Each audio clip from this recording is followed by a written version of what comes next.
mark on the foreheads of the men who what? Sigh and cry over all the abominations that are done within it. Was everybody worshiping the sun? No.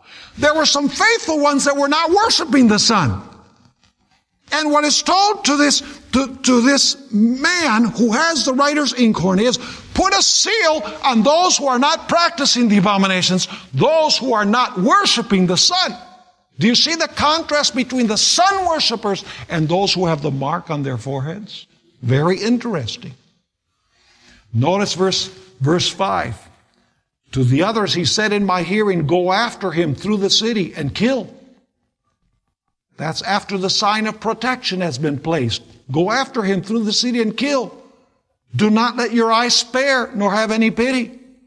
Utterly slay old and young men, maidens and little children and women, but do not come near anyone on whom is the mark.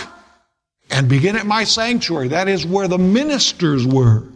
So they began with the elders who were before the temple. The punishment began with the religious leaders because they led God's people into idolatry and into these practices.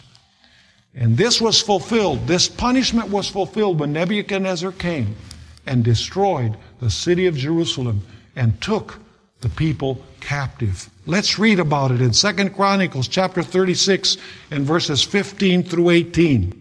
It says there, and the Lord God of their fathers sent warnings to them by his messengers, rising up early and sending them because he had compassion on his people and on his dwelling place. But they mocked the messengers of God, despised his words, and scoffed at his prophets, until the wrath of the Lord arose against his people, till there was no remedy. Therefore, he brought against them the king of the Chaldeans, who killed their young men. Do you remember Ezekiel chapter 9? Don't spare. Kill young men, maidens, kill children, everything. Notice what it says, verse 17. Therefore he brought against them the king of the Chaldeans, who killed their young men with the sword in the house of their sanctuary, had no compassion on young man or virgin, on the aged or the weak. He gave them all into his hand. Is this a sad story? This is a very sad story. In other words, Israel fulfilled the prophecy of Ezekiel 16 and Ezekiel 23 and became a harlot, and therefore the husband destroyed them. Of course, this could never happen to the Christian church.